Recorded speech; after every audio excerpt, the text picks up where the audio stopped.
Ebola, rabies, SARS, dan COVID-19 bukan hanya penyakit virus. Mereka adalah penyakit zoonosis yang disebabkan oleh virus yang ditularkan dari hewan ke manusia.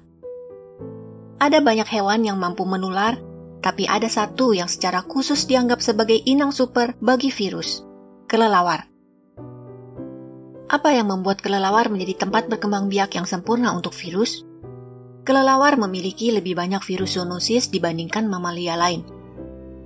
Para peneliti telah menemukan lebih dari 60 jenis ada di populasi kelelawar, dan rata-rata setiap kelelawar menjadi inang bagi hampir 2 jenis virus zoonosis.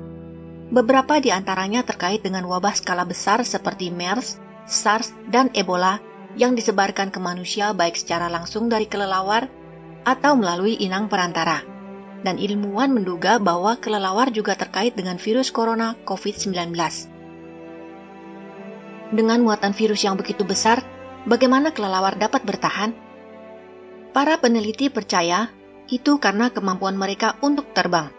The inflammation that results from the physical act of beating your wings, hundreds of times a minute, that can lead to damage at the cellular level. Kerusakan hebat itu biasanya cukup untuk memicu respon kekebalan tubuh, sama seperti reaksi tubuh Anda terhadap infeksi. Ini termasuk gejala seperti peradangan, demam, atau bahkan produksi lendir, dan sebagian besar reaksi ini adalah untuk melindungi tubuh. Tetapi terkadang sistem kekebalan bereaksi berlebihan yang dapat memicu penyakit parah seperti pneumonia, seperti pada kasus COVID-19. Jadi, kerusakan agresif dan konsisten akibat terbang telah memaksa kelelawar untuk beradaptasi. Bats have dampened down their response, their inflammatory response. Mereka hanya menghasilkan cukup respon untuk bertahan hidup dan terbang tanpa membuat tubuh kelelahan, pada dasarnya tanpa menyebabkan penyakit. Terbang menghasilkan kekuatan bagi kelelawar untuk melawan virus.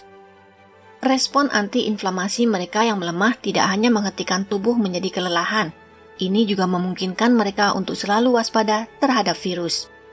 Biasanya mamalia harus mematikan sistem respon antivirus mereka untuk menghindari peradangan. Tetapi ilmuwan menemukan bahwa beberapa kelelawar tidak pernah mematikan respon antivirus mereka sama sekali. Sistem kekebalan tubuh mereka selalu waspada terhadap invasi virus baru. Jadi ketika virus menyerang, kelelawar dengan cepat dapat melindungi tubuh mereka.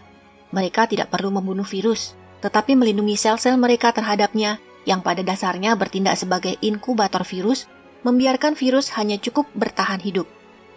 Most natural reservoirs have a long-term relationship with viruses and bacteria. They've spent a long time together, and often infection with those microbes is benign in its host. So it's really the interaction with new hosts, the ability for viruses to get into a new animal or people that leads to disease. Jadi, sekalipun semua virus ini mungkin mematikan bagi mamalia lain, kelelawar dapat membawanya selama beberapa waktu tanpa memiliki gejala serius, dan selama itu mereka dapat menularkannya.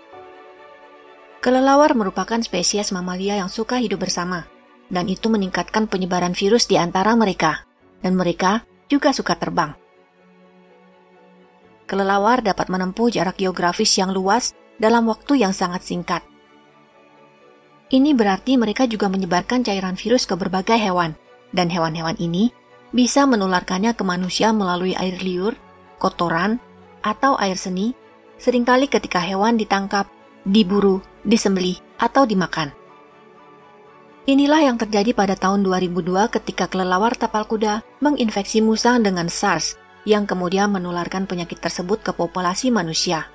Tapi, sebelum kita memutuskan berburu kelelawar, mari kita mundur sejenak. Kelelawar sangat penting bagi masyarakat kita dan ekosistem. Mereka mengendalikan populasi serangga, menyerbuki tanaman, dan mengajarkan kita tentang sistem sonar. So we wouldn't have our tropical rainforest if it weren't for bats. So these are animals that are critically important. So even though we recognize that they may carry viruses that have the ability to infect people, we have to focus on human activities and the things that we're doing that bring us into contact with bats, because the spillover is typically accidental and it's caused by us. Saat ini manusia melakukan lebih banyak dan lebih banyak hal setiap hari yang membawa kita lebih dekat dengan satwa liar. Kita memperluas kota dan pertanian ke area liar, menghancurkan hutan dan menangkap hewan untuk pasar satwa liar atau perdagangan ilegal. Ini semua meningkatkan kemungkinan satwa liar berinteraksi langsung dengan manusia dan hewan peliharaan. Dan itu dapat menyebabkan munculnya virus baru dalam populasi manusia. COVID-19 bukan yang pertama, dan kemungkinan besar juga bukan pandemi zoonosis terakhir, tetapi kita bisa lebih siap di masa depan.